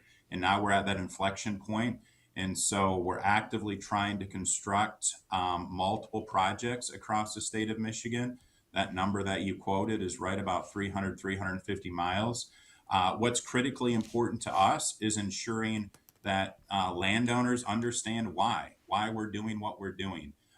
This is the best solution for the state of Michigan. This is the way to continue to improve reliability, grid resiliency, weather the storm. We've got, experience here in the state of Michigan. We've had ice storms, right? We had ice storm last year. We had ice storm this year. We've got flooding going on in northern Michigan. We need to make sure that the lifeblood of our economy and our society is robust as it needs to be. And that means we need to have difficult conversations with landowners. It's not a position we relish to be in, but it's necessary for the good of the state to build the necessary infrastructure. Yeah. As you look at what's happening, the problem, because here's what happens, Chuck, as you know. All right, we need to put the line this way. This is our desired route. Well, that's a family farm. It's been there for 100 years. It's a family home. My kids grew up there. My grandkids, whatever. It's what needs to be done runs into this emotional problem. I mean, I don't envy your position, Chuck. I'll tell you that. I don't envy you having to have these conversations because for the rest of us, we're like, well, we're sorry that farm has to be cut in half or whatever, but we need to make sure that we're not sitting in the dark when you have an ice storm or a tornado or a flood or whatever it may be. We need to improve our grid and our energy distribution, right? So, I mean, tough spot to be in. But you're holding these conversations. How's it going? I mean, give me a rough idea. Do you think most people are on board with it?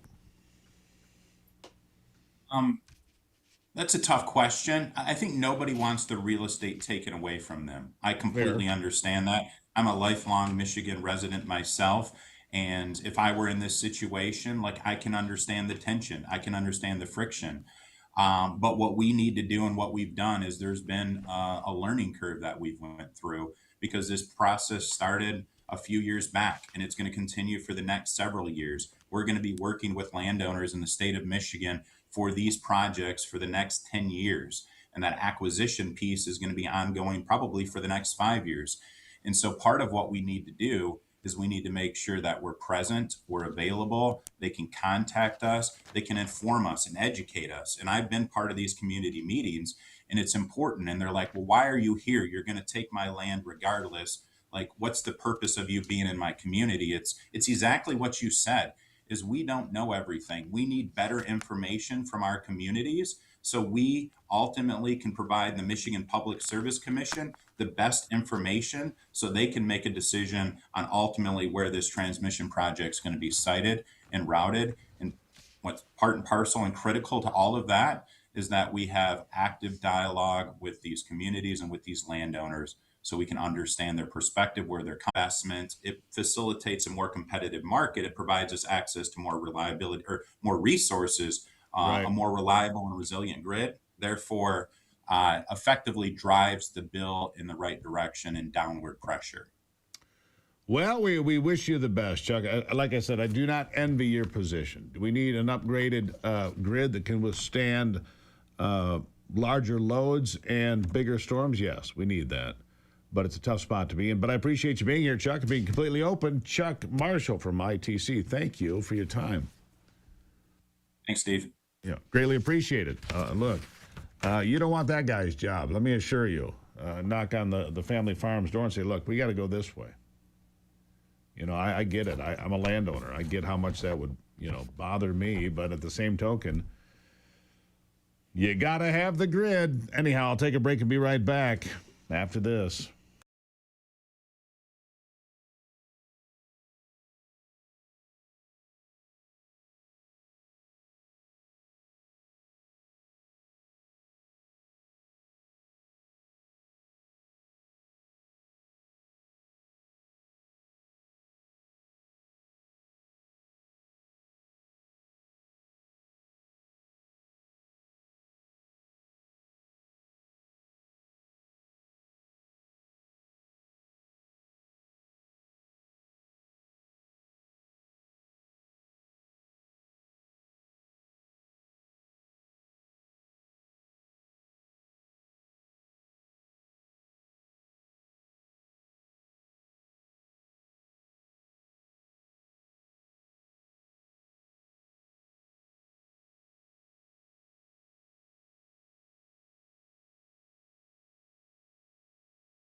All right, back to it now. Looking at what do you think of that, by the way? What do you think about the transmission lines? I'll take your feedback. You can go to stevegruber.com. I'm curious what you think about how that would impact your neighborhood. 350 miles, give or take, right? 350 miles, give or take. And it's going to go across several family farms, several family homes. People are going to get their eminent domain is going to take their property away.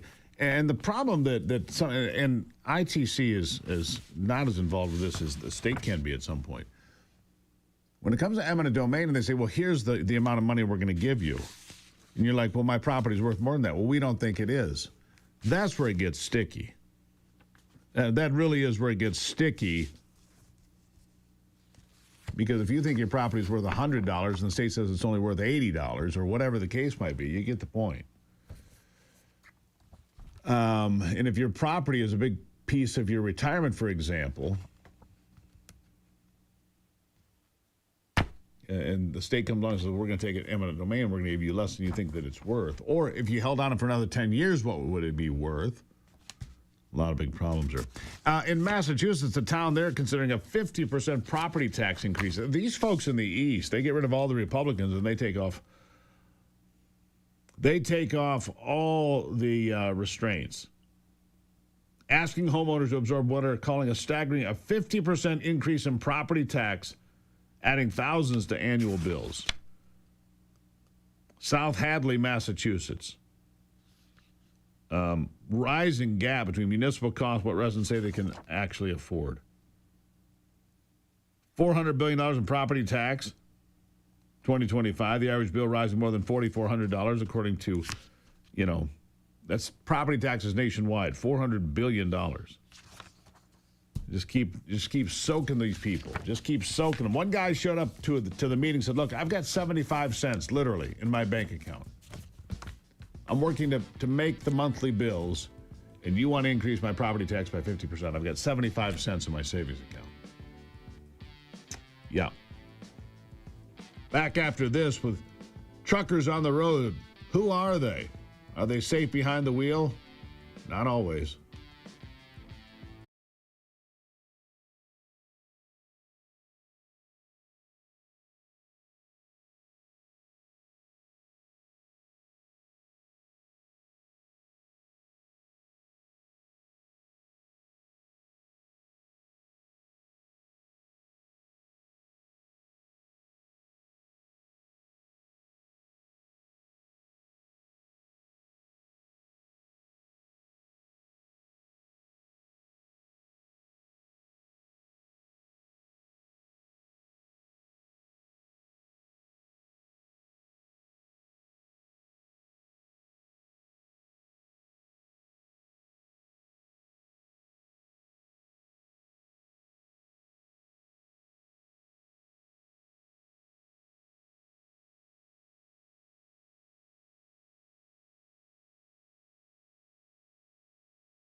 All right. Well, this next story has been in the headlines, but with everything going on, it kind of comes and goes. But for me, it's still front and center. And the question is simply this.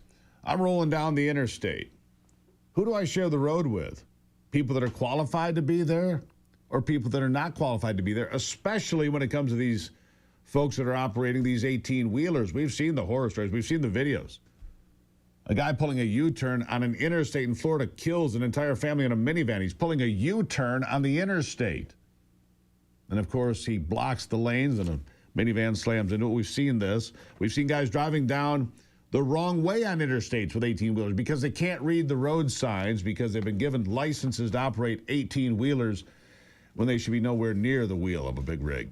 My next guest, Brian Hitchcock, founder and CEO of MBH Trucking, Michigan Truck Safety Commission, and a past president of the Michigan Trucking Association. Brian, good morning. Morning, Steve.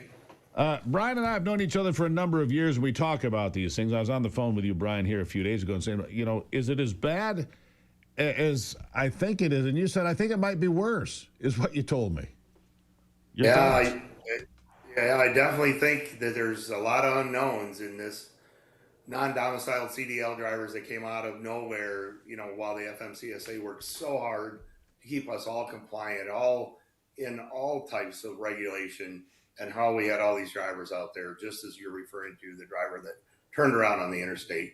5 decades of our family have never seen things like this happening, ever. No. What happened to the industry? I don't know. You know, and here's the thing. We see states like California, Illinois, New York. I don't know how it is in Michigan where you and I live. But they issue CDL, commercial driver's licenses, to people that can't, I mean, they get pulled over by state troopers. They can't answer 2 questions out of 10. And people are like, how the hell does that happen? Honestly, how does that happen? And we're baffled out here. So are the state troopers. They were in a very, very bad position. They were very, very challenged to try to police that and to try to enforce that. So all we're doing now that it's been brought to light will help. It's just gotten out of hand now and we're backing up. I know some bordering countries were almost shut down because they had so many drivers that couldn't speak English. And it's very unfortunate that it got that far. Yeah, you know, part of the deal is, and look, from a consumer's point of view, from where I stand, they say, all right, you have to go to trucking school. It didn't used to be that way. You could study the book. You could go to the Secretary of State's office. You pay your $200, $300, whatever it was. You could get a CDL if you could pass the test, if you could read the road signs and knew what extra. Now it says, well, you have to go to school to drive an 18-wheeler, which costs about $5,000. And a lot of people don't have the $5,000. But what we found out some of these other states, Brian, they were self-accrediting. Oh yeah, we're qualified to do this. I mean, they get to qualify themselves to be, you know, the people that hand out the certificates of completion or whatever. Does this need to be addressed at the state level or the federal level? I see that the feds are taking a shot at it. Sean Duffy, who I think you like reasonably well, is trying to clean up this mess, but it's a big mess, isn't it? Very big mess, and I really feel good and fortunate that Sean's in there. He's very motivated, very, very quick to make some changes that are well beyond the time they should have been done. Our state level, we are very aware on the Truck Safety Commission. We are constantly trying to help the officers and make sure that we get the next level of safety out there, because it's so unfortunate when you hear these incidents that happen. Yeah, how strict is Michigan compared to some of these other states? Because the reason I called you the other day is I talked to a gentleman. I got an email, I should say, from a listener who said, I went in to try to get a CDL, and he said the room's full of people that don't speak English. And he said, well, how do I get a tuition waiver? Well, you can't. He said, I only make $35,000 a year. He said the room's full of people that are getting tuition waivers. I don't know anything about that either, but it brings me back to the question, how strict is Michigan compared to some of these other states that are basically handing these things out with almost no strings attached? I don't think we handed them out with no strings attached. I think there were some unfortunate times that somehow the drivers got their CDLs without even going through the schools. And that's my belief. I have no backup to that, but there's no way that we got that many drivers through school that couldn't speak English, that were non-domiciled, without some other program that we weren't aware of. Our other states, California, we all had different ones that got through, and these guys were in all states with not having the right credentials. Yeah. And shame on the company that hired them, right? I mean, what a risk factor that was. So the industry's been short drivers for decades. We've been keeping the pay low. We can't bring the pay up as fast now because we don't have a driver we can bring on board from school because our insurance companies won't allow us to bring that driver on.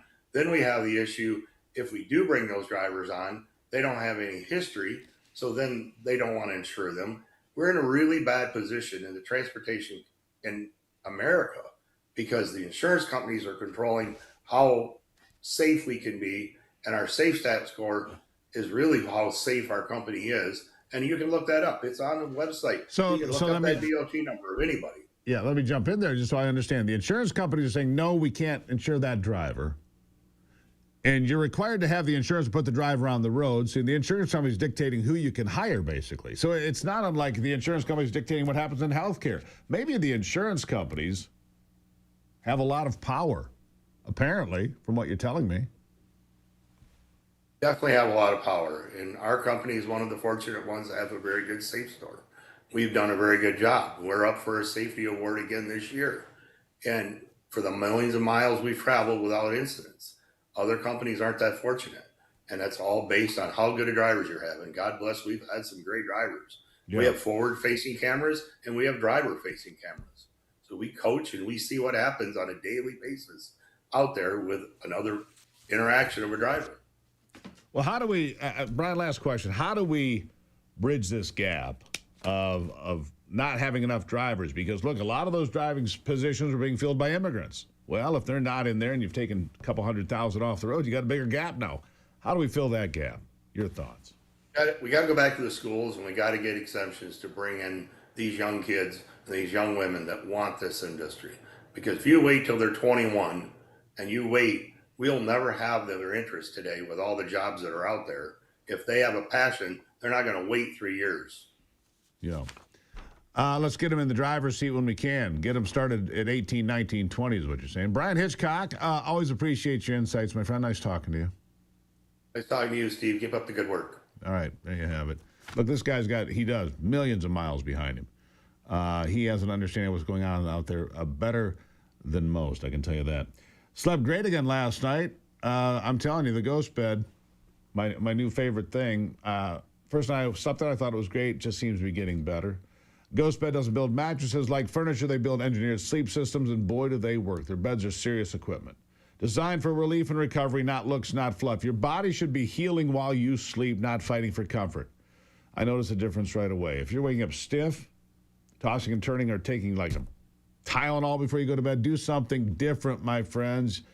Try the Ghost Bed. No risk for 101 nights. Try it out. 101 nights.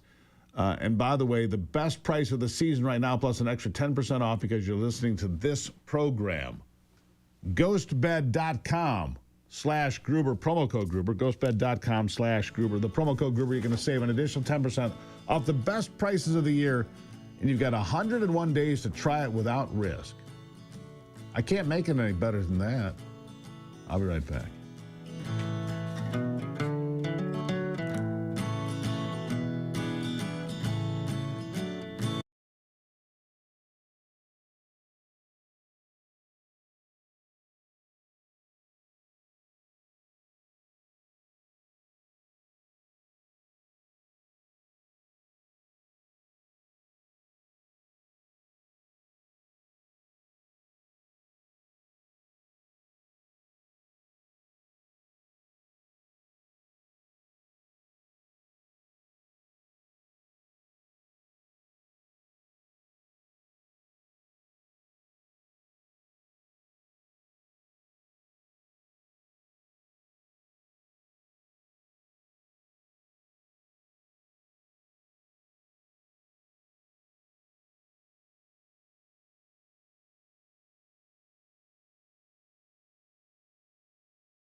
I just watched the most fascinating little clip of video. I did. Let's bring Ivy in because she's far more attractive to look at than me, first of all. And number two, she's smarter than I am. I don't know about that. Anyhow, take a compliment. I mean, I'll take 50% of that. Anyhow, You know. yeah, Ilhan Omar praising by name Candace Owens Oh, yeah. I saw and that this Marjorie morning. Taylor Greene. We Tells know you a lot, doesn't it? Yeah. We know something is wrong when Ilhan Omar and the likes of Candace Owen are agreeable in their position. Yeah, when MTG and Candace are being praised by Omar, It's a problem. that's a problem, and not for Omar. Yeah, No. Anyhow, what's on your mind? So I mentioned earlier this conversation that Bill Maher was having, and I'd like you to listen to his soundbite here, and we can talk about it. All right. So, Anthony, if you're ready, go ahead. Generations just have a more positive idea of this country, America good. Yeah. And you go into the fact that a lot of this is because people older, we read about communism Yeah. and socialism. Yeah. And kids today, I don't know what they're teaching them in school, doesn't seem like a hell of a lot, but they have this idea that they live, not all of them, of course, but that they live in a bad country that has only done bad things, Yeah. and it's probably the worst place in the world if they can only find a way to get out. Yeah, totally true. And you know who that attitude is most damaging for? Kids who come from difficult families or really stressed circumstances, or it's just not a happy place. In the old America, that kid was allowed to think, but if I open the door, I can go into a pretty just good place in the neighborhood, in the area, in the country in a larger way.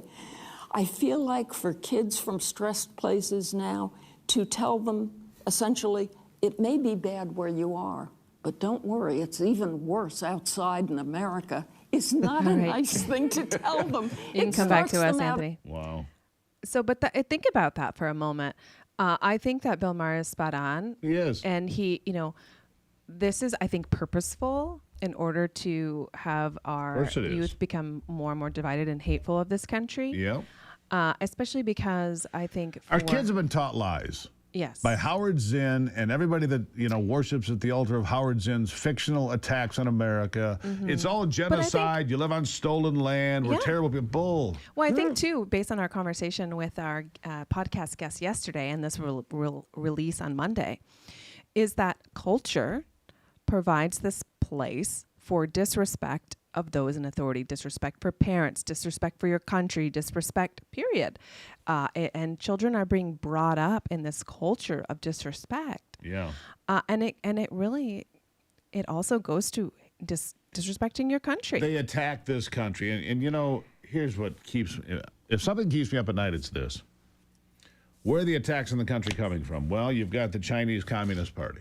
Mm-hmm. You've got globalist Islam movements. Mm-hmm. You've got open borders. You've got socialists inside this country. You've got the $40 trillion in debt. You've got people like these folks who hate America and teach their kids to hate it. I mean, we're being attacked from every conceivable direction. And I'm Right. going to tell you, a post-America world is not one you want to live in. No, I would completely agree. I think that a lot of countries that live in the third world know that's why everyone is rushing to get into America. They know how great America is. Foreigners, But they come here and want to destroy it. not all. I wouldn't say that's Many. Many? I don't know. I don't know what the statistic is. Too many. How about But that? I would say that those who have lived under communist rule come to America because they are striving for something better. They're striving for the American dream. And then they see communists like Bernie Sanders, AOC, Ilhan Omar, Yeah. all these people trying to tear down America from inside of our own Congress. Right, right. And that really has to be changed at the ballot box, but it has to be changed in our culture. And one of the things that was said yesterday during our podcast was, okay, the other thing that has been a big difference in our culture these days is people aren't going to church like they used to. True. And then their children aren't going to church, so they don't have this set of values and the convictions that they have that this is the way that you should live life. Yeah. And here's how you should treat others respectfully, honoring your mother and your father. respecting your elders, spending time with other generations of your family, spending time together as a family. I mean, how much do people these days just simply don't spend time together? And we wonder why we're in trouble when our young people just simply don't know where to go. They don't know what their purpose is. They don't know, the values that they need to be living by. And then culture decides those values for them. And when I say that, I mean, the woke culture that we're dealing with today. And you can see this prevalent in young people. And it's unfortunate. So I think it's something that really needs to be discussed. And the way that we overcome this is simply just getting back to the roots. Hey, let's have dinner together. Let's spend time. Let's have fun with one another. I think that is so lost today in today's society. And I think this could be a goal for everyone. Actually, I read a study here that small talk is so beneficial for people. And it's just having small talk with your kids too. And oftentimes, your kids jump in the car, they throw their earbuds in, they want to listen to music, they don't want to talk to you. And it's like, okay, take those earbuds out, we're going to have a little conversation. Yeah. But what are your thoughts? My thoughts are that most of my convictions were overturned. Why?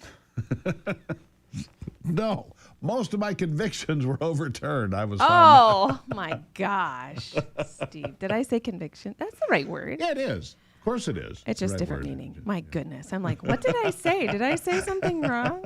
Nice. No. Steve. What do I think? Everything you said is accurate. My convictions were over. Most of my convictions. That one went right over my head, Steve. My goodness. Round of applause for her, Anthony. A round of applause for her. Love you, babe. You're lucky. I love you too. I am lucky. No question about it. I'll take a break and have some final thoughts after this.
right, so don't forget, tomorrow we will, of course, have Free Speech, Free for All Friday, brought to you by Patriot Mobile, America's only Christian conservative wireless network.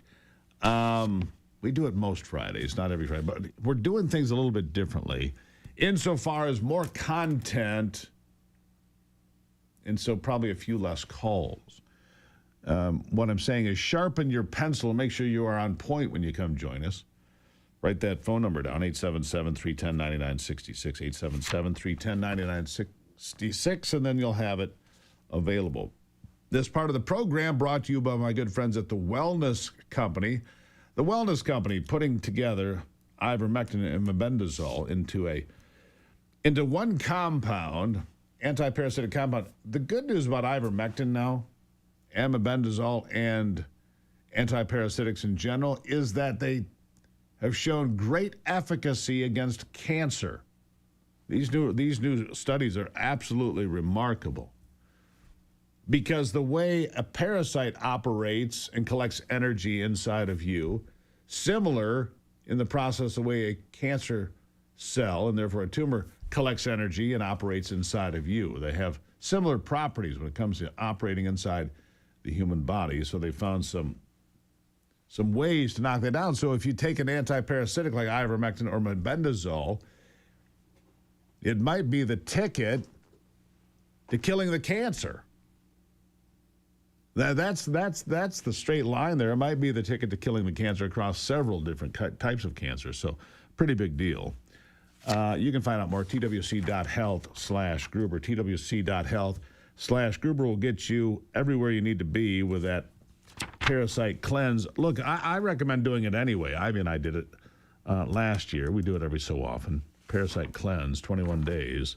And it's American made, so that's pretty cool. Fight the good fight, keep the faith. God bless America. I'm Steve Gruber. This is Daybreak with Steve and Ivy. And remember, only you can save America.